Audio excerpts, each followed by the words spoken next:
everyone, and welcome to the Jeff Bullis Show. Today I have with me Jodi Krangle. Now, Jodi has been a voice actor since 2007, and when you hear her speak, you realise why, because she's got this lovely voice and has worked with clients from major brands all over the world, including Dell, BBVA, and Kraft. She's also a singer.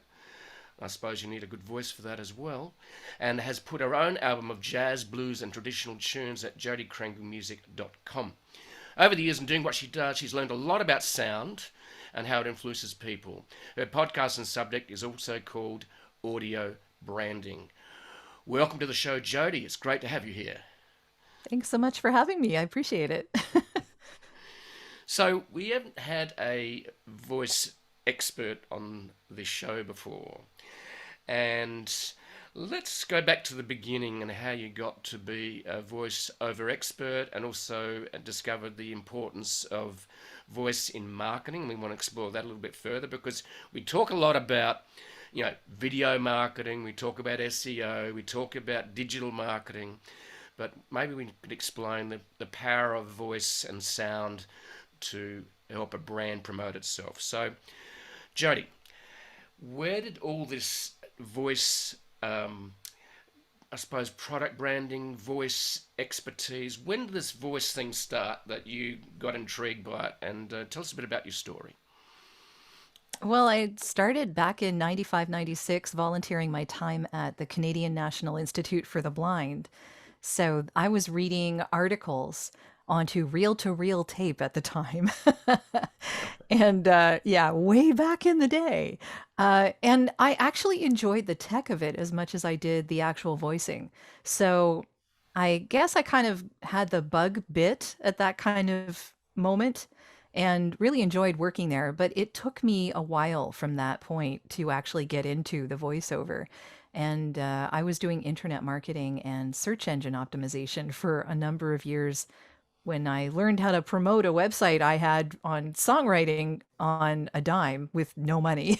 So, yeah, I learned how to do that and then decided I was going to help other people do that and did that for a while until Google became it and the only search engine left pretty much. And I got really bored. And things tend to happen when I get bored. So, yeah, I decided that I was going to do something else. And that day, I just decided, okay, time to focus on the voiceover. So, because I was already self employed, it was just a switch of focus. And Right. one day I was doing internet marketing, and the next day I was doing voiceover. And I had a lot to learn. So, it wasn't like I was making money right from the start. But it probably took about 2.5 years before I was making the same amount of money that I had been making doing internet marketing, and then it just went from there. So were you doing any internet marketing or just so bored you said, I'm just going to do voiceover, I'm going to start a voiceover business? You just Pretty went, much, yeah. okay, right, okay. So it wasn't a side hustle. It was just, okay, let's see if I can make some money out of this. So how did you pay for your life while you were doing this? Well, I had the website still going on, so the Muse's Muse was accepting a little bit of advertising revenue. So it was accepting banner ads, and I had I don't know, there was like 8,000 people on a mailing list and stuff like this. So when email still worked. um, and I had people advertising and who were related to the songwriting industry, and that was a certain amount of money that was coming in that was sort of keeping me level, keeping me from not having a roof over my head. And my husband was also doing some work at the time too. He was doing internet marketing because he'd sort of taken over from me and Right, had his own okay. clients. Okay. So we were both working at home, yeah, and yeah, so I had a little bit of help that way. But I mean, I gotta say, like those early years were really lean. So what was your marketing methods to try and get clients? Someone was intrigued by, because you need leads, and then to convert those leads into clients. So what was your marketing method? You've done digital marketing.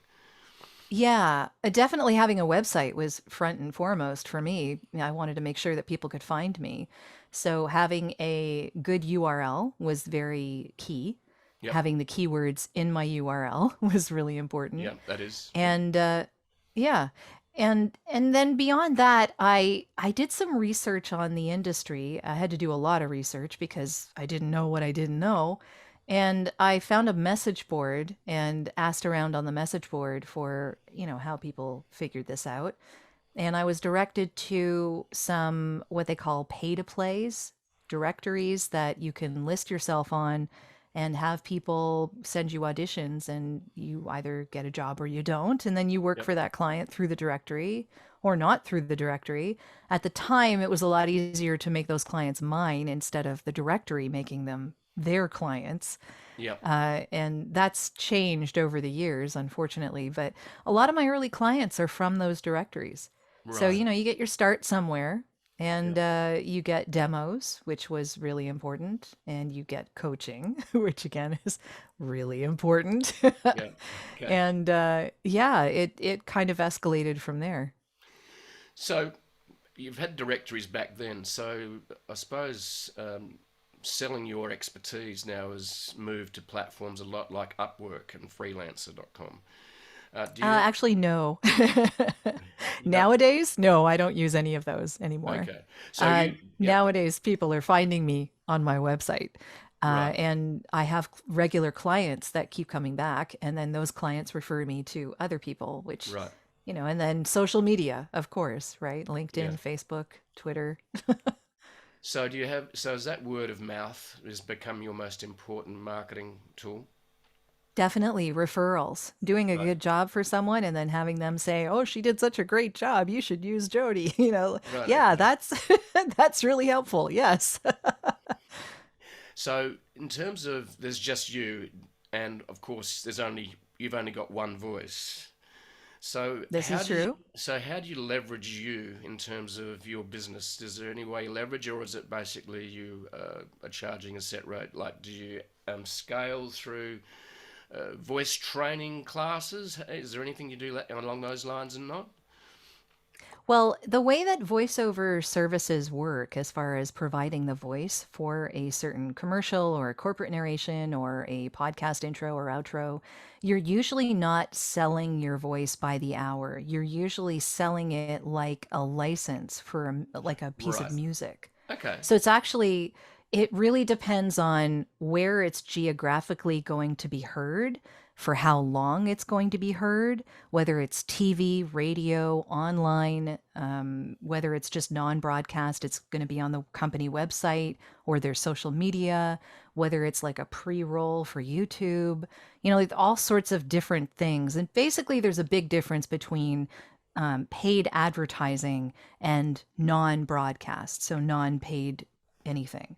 Yep. So if it's on the website or just their regular social media, there's a different price for if they're actually paying for promotion. Because in that case, it's almost like, well, your voice isn't going to be used for something similar if it's really a big campaign, because your competitor isn't going to want to use the same voice. So you might be missing out on work that you might otherwise get, which is kind of what this is. This is giving them the not exclusive really, but the competitors aren't going to use you for the same stuff. They're just No. not going to do that.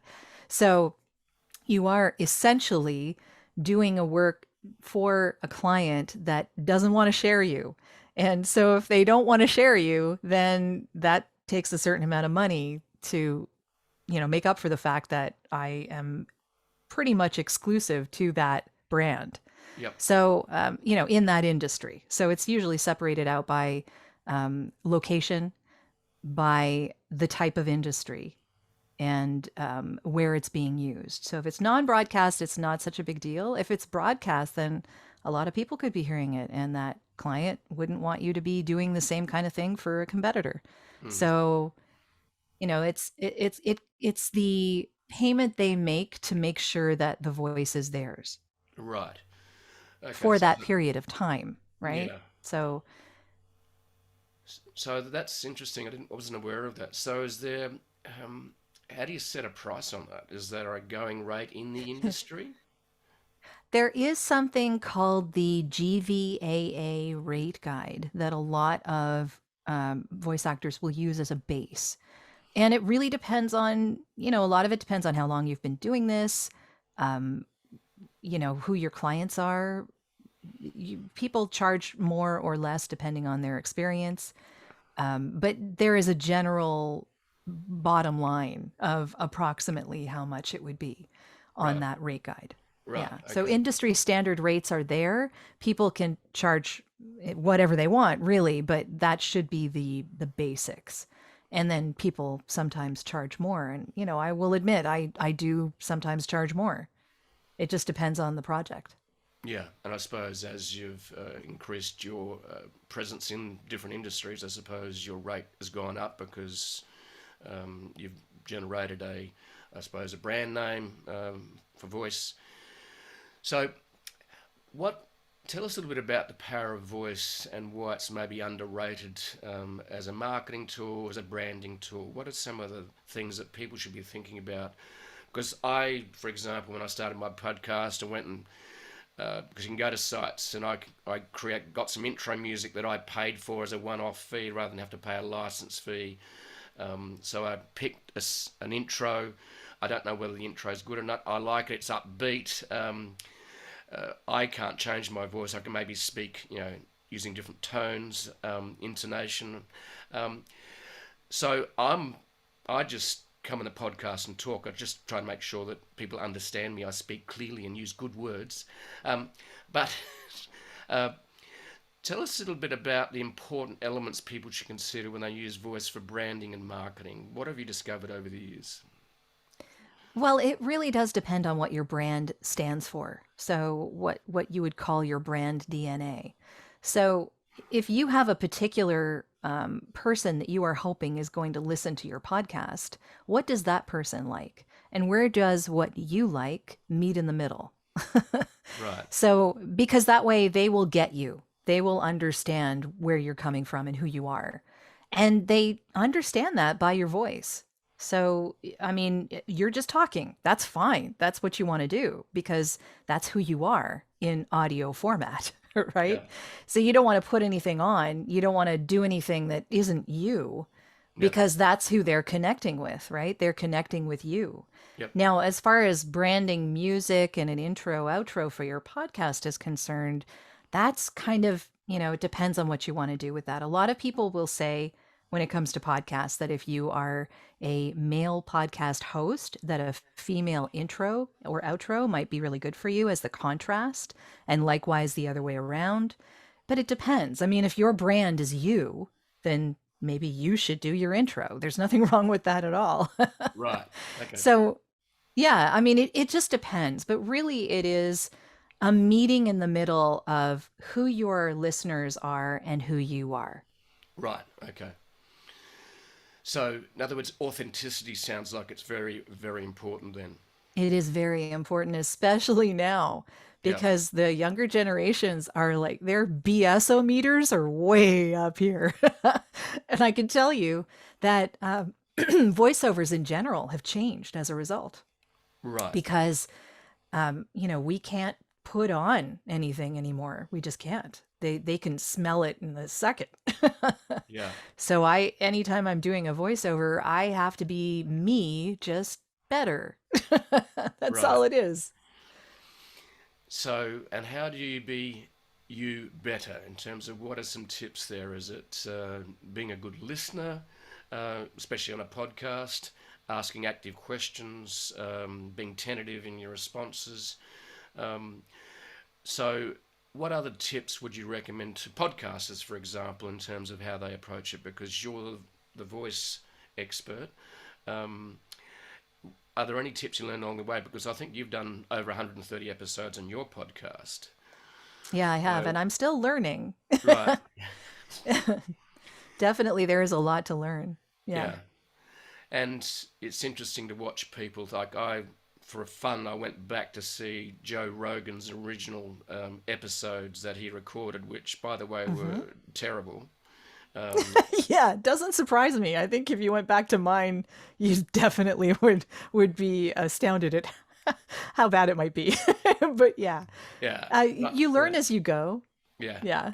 Well, I think the learning is in the doing, and I think this is what a lot of people. oh, I need to go and do a degree in marketing. Well, guess what? Digital marketing and basically direct, marketing is not taught generally very well at university. I think almost everyone I know who's a digital marketer, top people in the States, they've learnt by doing. Um, and this is what I recommend to anyone is you've got to be willing to be imperfect, Oh, yeah. perfectly imperfect, authentically imperfect, Hmm. um, and just have some fun along the way and be real. And so I've got an idea, for example, at the moment that I'm thinking of just interviewing my marketing, having a chat with my marketing manager where we talk about what we're trying to do to help people and what Hmm. we're going to do with the marketing and just be real and have a deep, authentic conversation that we maybe share. I don't know. We're about to do a little test on that, but I think uh, it's a great idea. yeah. So it's and that will be discussion. For example, along I went for a walk today and discovered that taking the scenic route rather than the frenetic route. In other words, where's efficiency and productivity meet, taking time out to actually allow yourself time to think. So, yeah, and it's really interesting is to reflect, but to openly reflect maybe and be really authentic. Um, so, in terms of podcasting, what have you learned that's really important from your perspective that you would Well, say, the act of listening. yeah, That's yeah, a really good one. Yes. yeah, So asking questions in between as things are occurring to you, keeping in mind that your listener isn't maybe as in on the inside information as you are. So, for instance, if I was talking about SEO, I would say, well, that is search engine optimization for mm, people who don't know, right? So, yeah, things like, um, you know, uh, short forms and things like that people might not be aware of. So, just being aware of what you're saying that other people may not understand if they aren't in your same industry, yeah, that's a good thing to keep in mind. yeah, But, also when you were talking about taking the scenic route, that kind of occurred to me that, people sometimes forget to breathe. hmm, I know yeah, it sounds silly, but that's where all the ums and the knows and the likes and all of the filler words come from because we forget to breathe. We yes, just need to give ourselves that time to take a moment and think things through. And when you give yourself that moment, you do have less of those filler words. So it helps. yeah, Things like that. And if you're really nervous, this is another thing that it was actually a woman named Cynthia Jai on my podcast who mentioned this. And she said, just sigh, take a deep breath, let it out, because you can't remain tense when you're letting out a breath. mm, It's really hard to do that when you're taking a sigh. yeah, So it just relaxes you in the moment. That's good for public speaking too. hmm, Just taking a moment, taking a breath and letting it out, that can generally calm you down a lot. And then when you're more aware of everything around you, you can be a better guest, a better podcast host. All of these things fall into place. yeah. The power of the pause. Yes, exactly. There's something to be said for silence. Yeah, it's you mentioned using industry speak or terms such as Mm-hmm. SEO, and I remember when I first discovered the acronym SEO. I think it took me about a week or two to remember what it meant. And we get trapped in our own industry. And Totally. so the reality is that, and what I've learned, and I came up with a term if you see an acronym, shoot it, Okay. or hear an acronym, shoot it, because people aren't going to understand from outside your industry. And the Yeah. technology industry is full of acronyms. Oh, yes, it is. But any industry is full of those. Yeah, We just have to keep in mind that the people outside of our industry may not understand everything that we think is self explanatory. yeah, exactly. So you've got to use common language.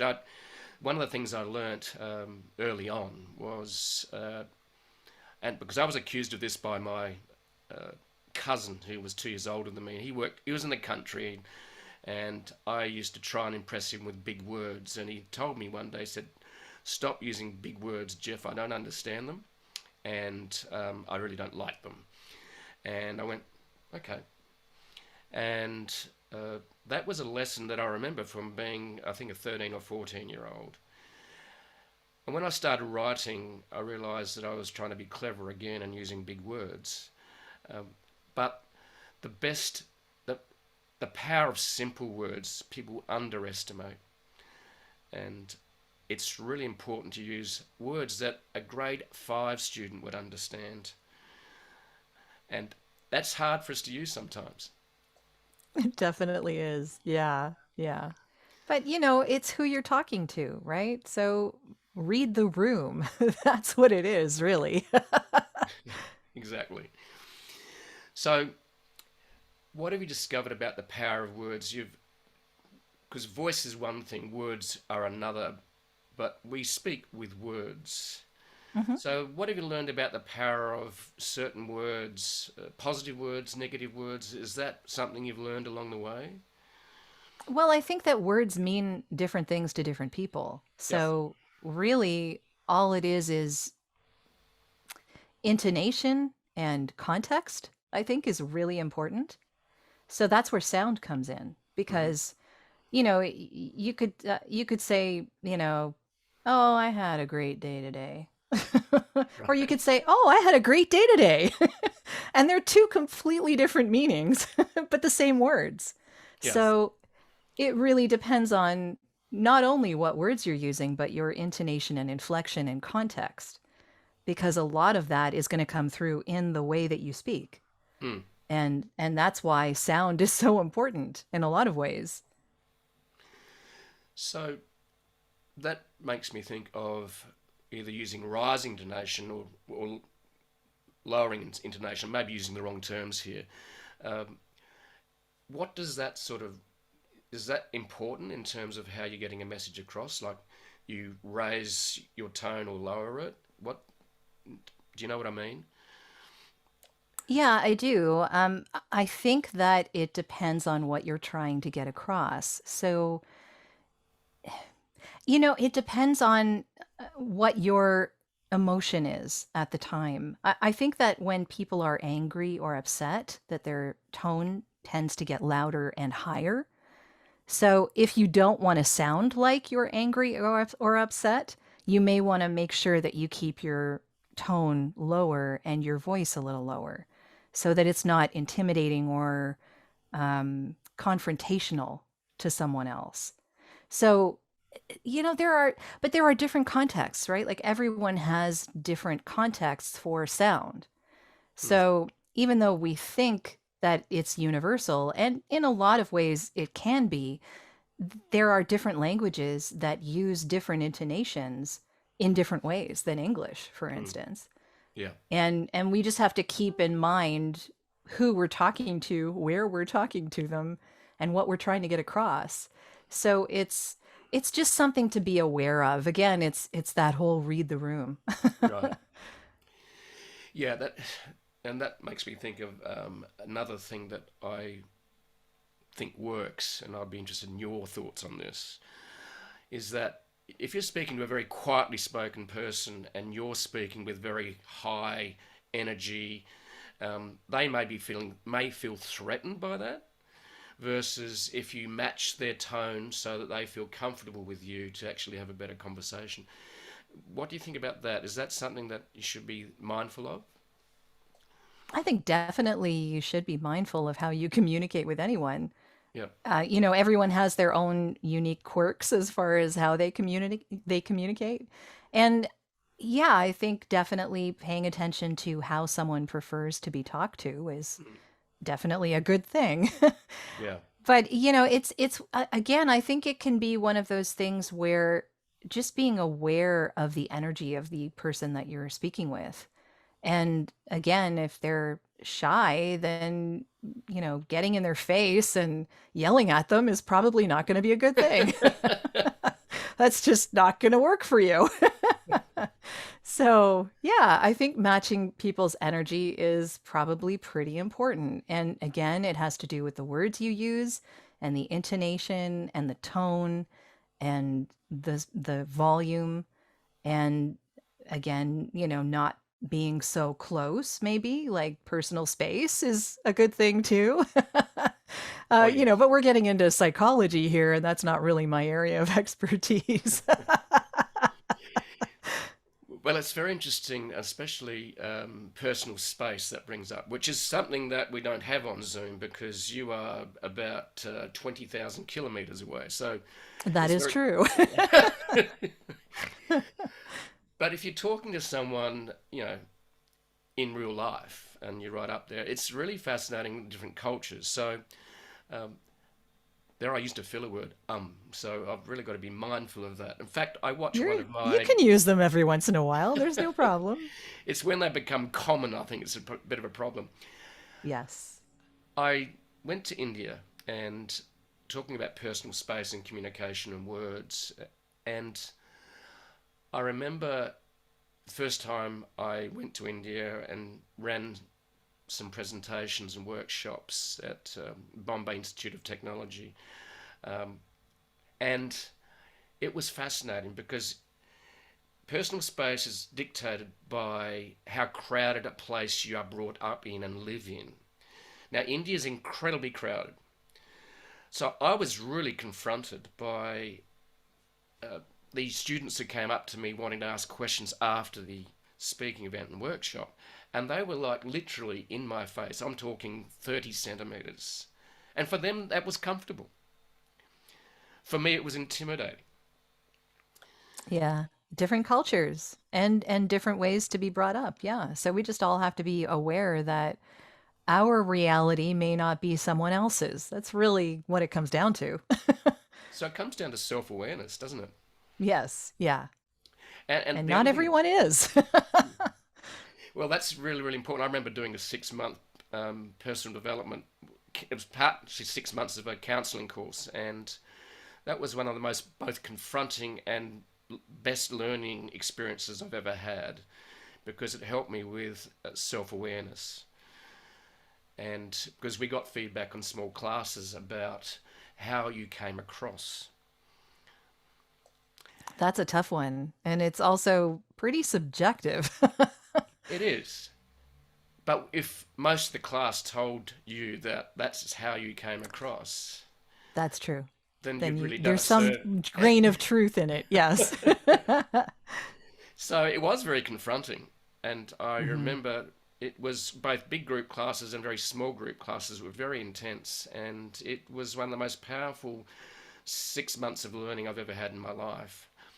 And I think being aware is very, very important and just that gut, that intuition you get. So let's move on to if you work for a client, do you take a brief and do you help with the construction of the words and the what you're going to say? What's your process for taking a brief from a client? I suppose it would differ depending on whether it's a large client or a smaller client. So, what's the process for you for doing a voiceover brief for their marketing, for their ad? How do you do that? Well, usually they bring the script to me because they have a script writer. Yes. So they have a message that they want to get across, and they want to make sure that they hire the right voice to get that message across. The voice that matches their brand as close as they can get. So the voice that they had in their head when they wrote the script. And that can be very subjective, definitely. But generally, people approach me when they have an idea in mind of the type of sound they're after. And I have demos on my website that illustrate different types of reads.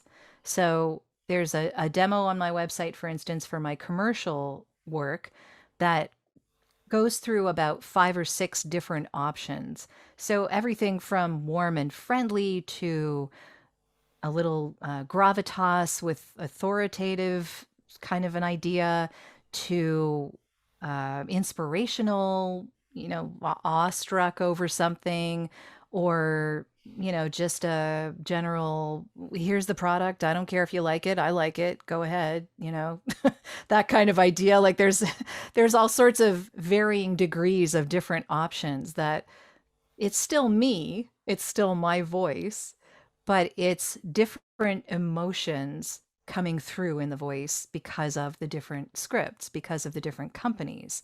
Right. So, like I said, it's me but better because it's me really caring about their product for Hmm. a particular reason.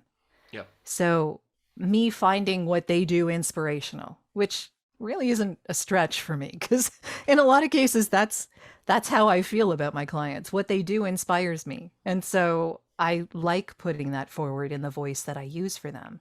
But generally they've already got the script, it's already written. They just need me to record it and send them options. Hmm. And once they've told me approximately what voice on my demos they were thinking this spot would work with, I can get them pretty much exactly what they want. But a lot of the time, the words they use, as we were just talking about words, it has a lot to do with how I end up performing the script because the words inform me how they should be performed. If there's a lot of descriptive words, if there is almost a poem on the page, then I know that that is going to have visuals to go along with it. If there's a lot of emoting and a lot of words on that page, I know it's probably not going to be visual. And I'm going to have to carry everything, which is generally what happens with streaming radio and regular radio and podcasts and that kind of thing. Hmm. So you have to sort of decide, well, where is this going to be heard and who is the audience Hmm. and who is the company and what does the company want to get across to this audience? And and the music that they choose, actually, the music can really help me get the right tone for what they want as well. So Right. there's a whole lot that goes into that. Often they can't supply the music to me beforehand. They're picking that later. But if they can give me the music beforehand, wow, that makes a huge difference. Right. So whether you're painting a picture with words or whether there's not enough words to paint a picture, that means it's Well, going to that yeah, exactly. So if I'm not painting a picture with words, then clearly I am emphasizing or enhancing what's on a screen. So people are looking at the same time they're listening. And that does definitely have a different read than being everything on a radio spot. be. So, is your area of expertise in doing voice, is it more art than science? Or is there some science? Oh, it's a bit of both, I would say. Because again, that whole understanding the script and where it might be heard, that's kind of science, really. And understanding the tone of voice that might work with the audience they're trying to reach and the tone that might work with that audience, that's kind of a mix between the art and the science. Because I can only do it from my perspective, right? That's why they're hiring me, Hmm. because they thought that my perspective would work for their audience. That's what audio branding really is. It's giving people a perspective that is a real choice. Mm. And some people will get that and some people won't. And those people that don't are not the people you want doing, buying your product. I mean, not every product is right for every person. No, there's a So, certain target audience persona you're trying well, to. exactly. Yeah. Yeah. So marketing, marketing 101 is going to tell you that your product can't be for everyone. You're going to have a specific audience and Mm. you need to focus in on that audience and make them, big fans because that's how you're going to get your point across and get your product or service sold. Yeah. So, do you do any research on the client's audience, or you ask for information from them regarding that? A little of both, actually. A lot of what they do is already online, so I can do some research beforehand. A lot of time they will supply me with a video or that they've done in the past, or a video that they like the sound of or the feel of, and that can really help along as well. So there's a lot to this, and yeah, it is both an art and a science, because after 15 years of doing this full time, I have managed to get to a point where I can pretty much understand what they're trying to get across in a pretty short amount of time. And it doesn't take me as long to get there as it used to, Yeah, just because I've done it so many times before. So, yeah. and you tend to get hired for the same things over and over again just because your voice lends itself to certain industries. And that's fine. I have no complaints there. So you've come to a point where doing this for so long, you've got unconscious expertise that you maybe could have would almost struggle to say what you do and what you do well because it's just Yeah, it's almost hard to intrinsic. explain. Yeah, Yeah. yeah. So, all right. So, one thing I'd like to touch on too is why did you start the podcast? Was that just because you like talking? Well, I mean, I do like talking. I mean, those of us who make a living doing this kind of have to. But yeah, I'll admit to it. There you go. But I will say that one of the big reasons I wanted to do this was because I ended up being the bow on the present or the icing on the cake more times than I could ever mention. And what would happen is people would come to me with a script, which is often what they do, and they would have already done everything else, and my voice had to fit into the part that they were using it for. Whereas I think if they had thought about this beforehand, if they had crafted the music, if they had music that was already theirs, that fit their company DNA, that really told people who they were, if they had other audible touch points that made sense to give them a good idea of, to give people outside of their company a good idea of who they were, even people inside their company. Because, I mean, that whole audio branding thing can work inside the company as well. The people who work for you need to know who you are too, Hmm. so that they can tell other people, right? Yeah, exactly. So it just seemed to me, yeah, it seemed to me like if they thought about the audio beforehand, if they gave it a little more thought, that the cohesive whole would be much more hard hitting. It would emotionally resonate with people a lot better. And I wanted to understand why my clients were hiring me. What were they hiring me for? I am one small part in the very large umbrella that is audio branding. There is a lot of different moving parts in that, underneath that umbrella. Hmm. And I wanted to understand what went into that so that I could better service my clients. And Hmm. I actually have ended up interviewing a lot of my clients Yeah. because I want to know what they're thinking, and I think it would be useful for other people to know what they're thinking. Yeah. And I interview a lot of audio branding companies who take that whole idea of representing a company in their audio form to the nth level.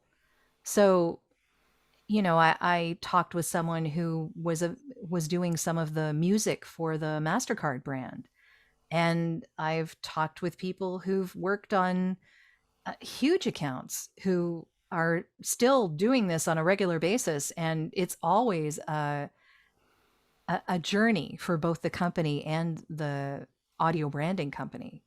And there's so much more to learn. And it's very psychological how hard hitting sound can be for us emotionally. Hmm. So the way that I usually explain this is, it impressed upon me that when I didn't want to be scared by a horror film, I would turn off the sound. Because think about that, right? You know what's going on. You can see what's going on. Yeah. It may Yeah. be Yeah. gory, it may not be, whatever, right? Yeah. But if the music or the sound effects or the screaming or whatever is going on there isn't happening, you have no emotional context or investment in what you're Hmm. looking at. So if you think about that, if you extrapolate that, without sound, we don't have any emotional investment. Hmm. So with sound, you have emotional investment, Hmm. which means, really, as far as marketing is concerned, we should be using that to make more of an emotional impact on the people who experience our brands. Hmm. And it's important. It's a lot more important, I think, than people believe. Yeah.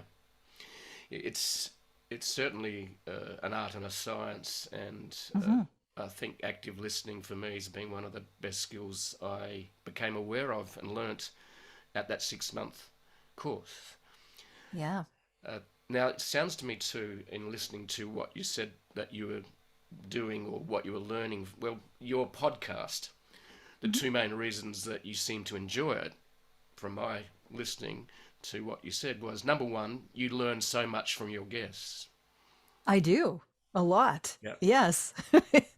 It's really fantastic to be able to learn that. Yeah. Yeah, And because you're and talking to invaluable. yeah, because you're talking to people that have been doing this for decades, that are Oh yeah. experts in their field, and they're going to be Yes. experts in different nuances of what you do, from whether it's sound, whether it's music.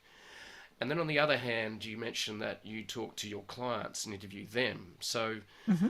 what I hear that you're also important to you from a podcast is it's relationship building. Oh, definitely. Definitely. Mm, I think all podcasting, if you're interviewing anyone, I think all of it is creating relationships, mm, definitely. yeah. So, yeah, creating relationships with my guests is always top of my mind Mm, because we can help each other. I think yeah. there's something to be said for that. And it's not going to happen tomorrow. It may never happen. Mm, It doesn't have to. But if I know someone is a real expert in their field in some particular thing, and someone I know knows needs that expertise, I'm likely to suggest the guest I just had, or mm, like that's what happens. So yeah, I think it is very much about creating relationships, yeah. and I think podcasts have become a great way to do that because you can have really interesting, deep conversations with people that you may not necessarily have ever gotten to chat with before. And yet Yep. they're on your podcast. Exactly. And Yeah. if you're willing to listen and reflect actively back to Hmm. them, it I've usually I walk away from every podcast with just little gems that I've either taken notes or they're burned into my memory. And Yeah.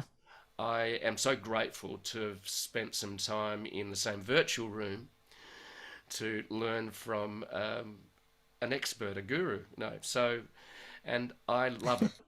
You get insights that sometimes blow you away, and you're going, "Wow, that's interesting." And how Yeah. can I apply that? And quite often, I will take what they've shared with me and apply it to what I'm doing, Sure. whether it's life or business.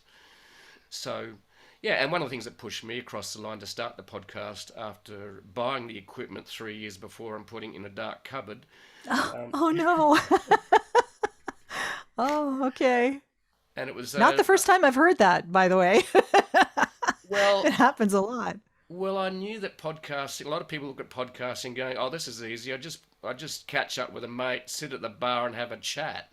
In fact, I came Yeah. across a guy who started a beer podcast because he started it out of spite, and because someone was trolling him on Twitter. So, and then he did this really bad podcast, you know, using a stand jammed into a styrofoam block. So it was Ah, really, but for me, it was that when I looked at the benefits of a podcast, the number one thing that pushed me over the line was this is a relationship building exercise.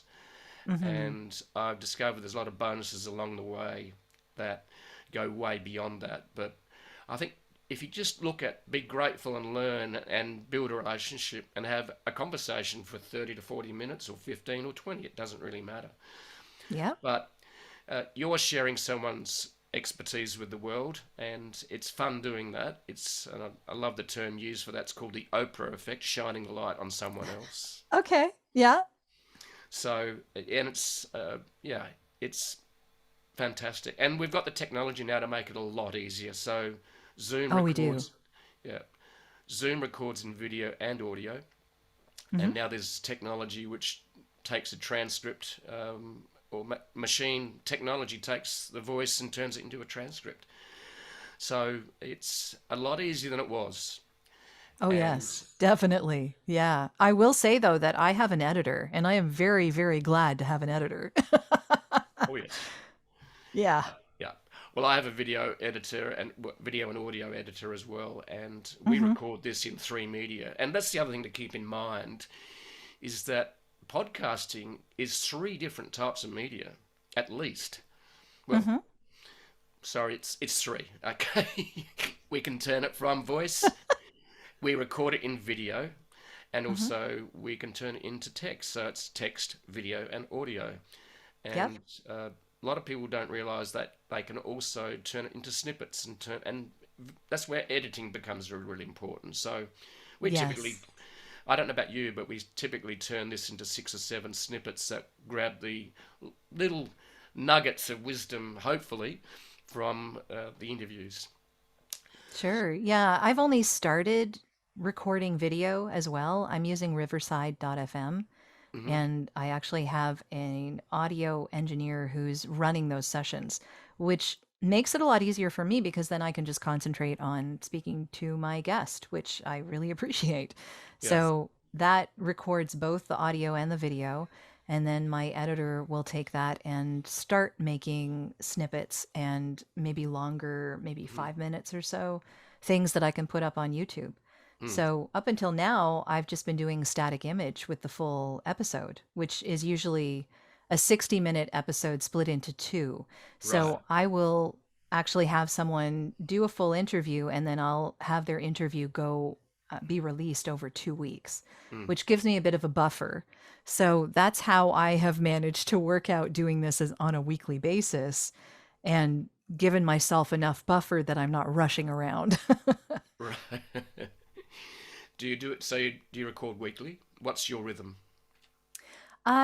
It depends. I do a pre-interview usually before I have anyone on the show, mostly because I want to. Well, my topic is really specific, and so if someone isn't really working in the area of sound, they're kind of not the greatest fit for my podcast, and so I want to make sure that whoever I'm talking to isn't just working on it on the peripheral, like, oh, I just started thinking about this. I'd like to talk about it. No, that's not what I'm not here for that. No. You better be working in this on a regular basis because what I'm trying to do is make people aware of how important it is. And if you only just discovered it or you're only just started, using sound on a regular basis for whatever reason, that's not really telling them how important it is because you just discovered it. So yeah, it's one of those things I have to be kind of picky. So I have a pre-interview. Usually it lasts, I don't know, 30 minutes or less. Depends. We kind of go through questions we would ask, kind Hmm. of like the way we started this. Yep. And and then from there I give them a form that they can fill out, which is pretty simple, just the regular stuff like their bio and their social media links and that kind of thing. Mm. And they then are automatically sent to a Calendly where they can book in their time. Yeah. And it depends on who I'm talking with at any given time. So Yeah. sometimes sometimes I'll have, three in a week and sometimes I'll have one in 3 weeks. Yeah. So it just depends. So what technology do you use to record? Is that the platform FM something you mentioned? Yeah, Riverside.fm is what it's called. Yeah. And Okay. it's actually a really good system. They have very good audio that is recorded locally on everyone's machines. Hmm. So there's no interruption with the internet, which, can be a big problem. Yeah. And the video is high quality. It's really outstanding quality. I've been super Hmm. impressed. And it records each person individually. So you can take those individual Mm. videos for each person that was speaking and merge them together or do whatever you want to do with them, really. Yeah. So, yeah. Yeah. It's. I think when I started off, I looked at a few different options in terms of Hmm. technology, and then I discovered Zoom did all that you've just mentioned. It records separate audio. The recording is generally, you know, high quality on unless the internet's a little bit poor.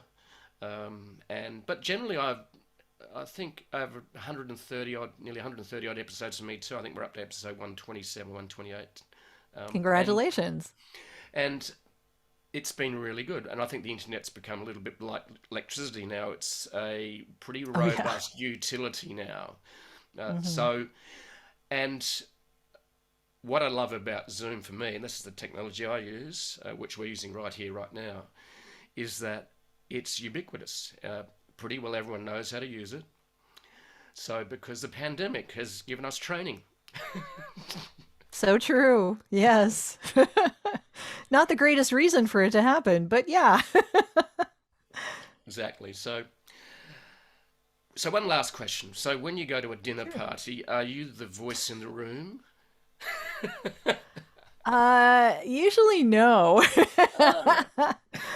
Ah, Yeah, in social gatherings, I tend to be kind of quiet, actually. I'm yeah, more of an introvert than I am an extrovert. yeah. So, yeah, it just depends on the gathering. It depends on if I know everyone in the room.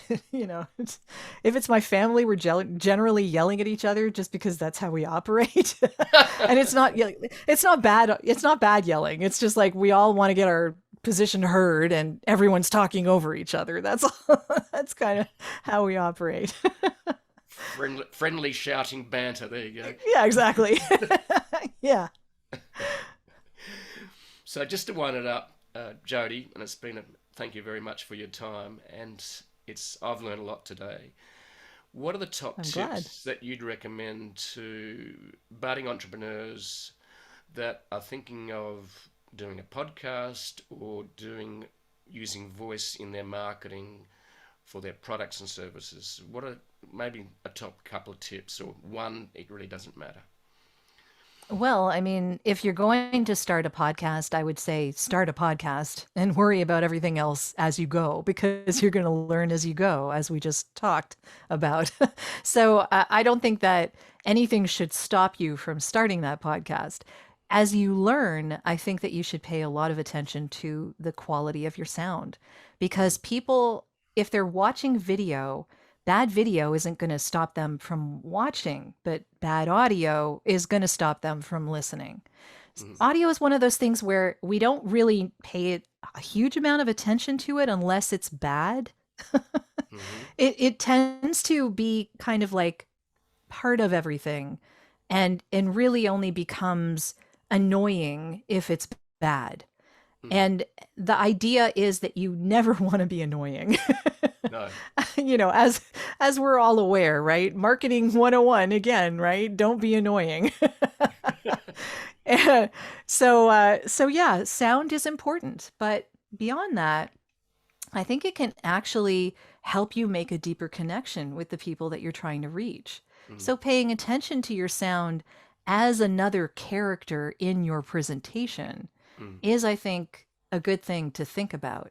So the video isn't the only thing that's important. The sound is important because that's how people are going to get the emotion that they should feel when they experience your brand. Yeah. Seeing it may not do that, but audio is definitely going to do that. Yeah. But the reality is you're having a one-on-one conversation at scale with the world. Exactly. Yeah. And it can make the difference between someone thinking you have a cheap product or an expensive one, Yeah. right? Like, think of the sounds that a kettle makes when it's finished. When it, I mean, yeah, it's screaming, but at the same time, it could make another noise. When you're opening your fridge, when you're opening your car door, when you're opening a Snapple bottle. I mean, like, I don't know if you know what Snapple is. I don't. It's like a fruit drink. Okay. And the whole idea of Snapple is that it was a glass bottle, like a personal, like this size, right? So like a personal bottle that you twist the top of and it makes this little pop, right? So that pop is a very characteristic sound of Snapple. And it's so characteristic that when they decided to move from glass bottles to plastic bottles, they wanted to make sure that the way that top came off sounded the same way that it did when you took it off a glass bottle. So there are things like that, like electric cars that they have no real sound. You have to add sound to them to get them to sound like a car. Yeah. So, yeah, so there's, things like that. They all make an impression on us, and things like we expect to hear the sound of a click when we take a photograph on our phone, but our phone doesn't have a shutter anymore. That's right. You know what I mean? Like, it doesn't need to make that sound. It's just that satisfying click so that we know something happened.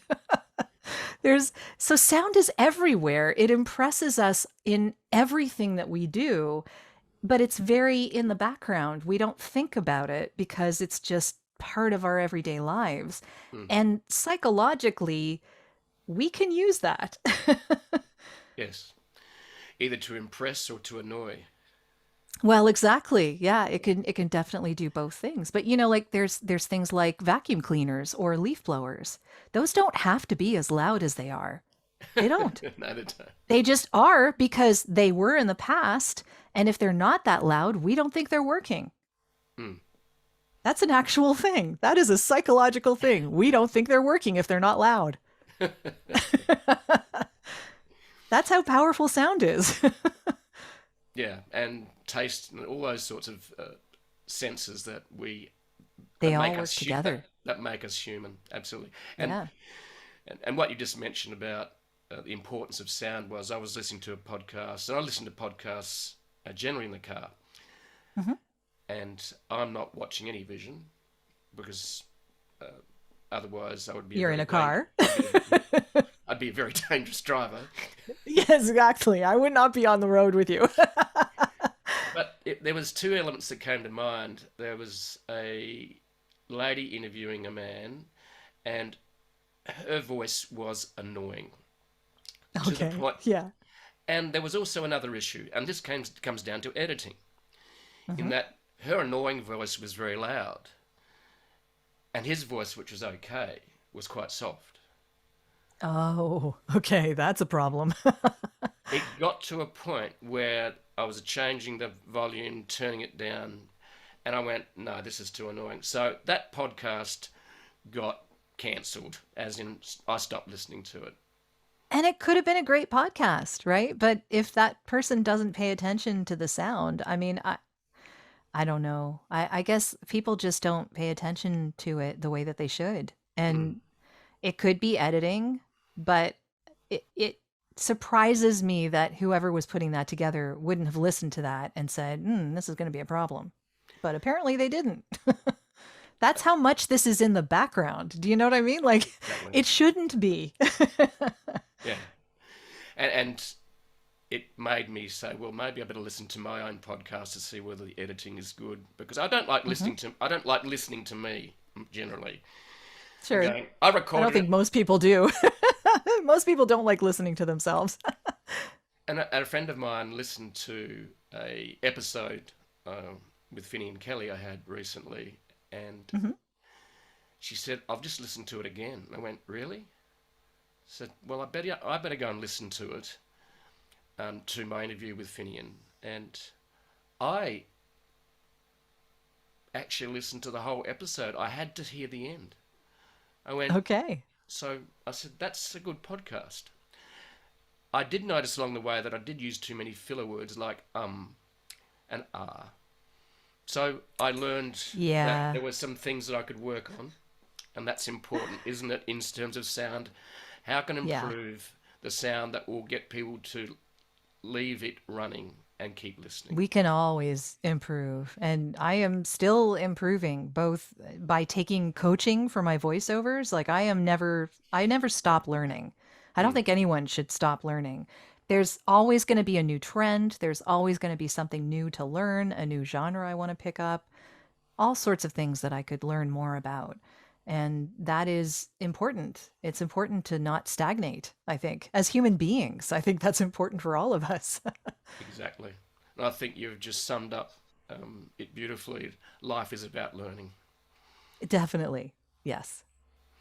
And I think that is a great way to wind us up. And I'm so grateful for you sharing your knowledge and passion for voice and the importance Thanks of for it. having me. And I look forward to maybe grabbing a snaffle juice or snapple juice with you in Toronto at some stage. It might be a beer, even. It might be a wine. It It might. could actually be a beer. It won't pop the same way, but but it'll be good. Exactly. So thank you, Jody, for your time. And if anyone wants to Thank you. contact you, what's the easiest way to do that if they want a voiceover expert who knows her shit? Well, you can get in touch with me on the podcast at, actually, not on the podcast, on my website, which the podcast is also on, which is voiceoversandvocals.com. And the podcast is actually at audiobrandingpodcast.com. And I do have Clubhouse discussions on Wednesdays at 2 p.m. Eastern that are all about the power of sound. That's the name of the club. I guess it depends on where your listeners are tuning in from. 2 p.m. Eastern could be a weird time for some people. Some could be skiing, some could be napping, or sleeping. Exactly. Yes, you never know. Yeah. But if people are interested, they can find me weekly on Clubhouse. Great. Thanks for sharing your passion about sound, and I'm so grateful to be able to share you with my audience. Thanks, Jody. Thank you.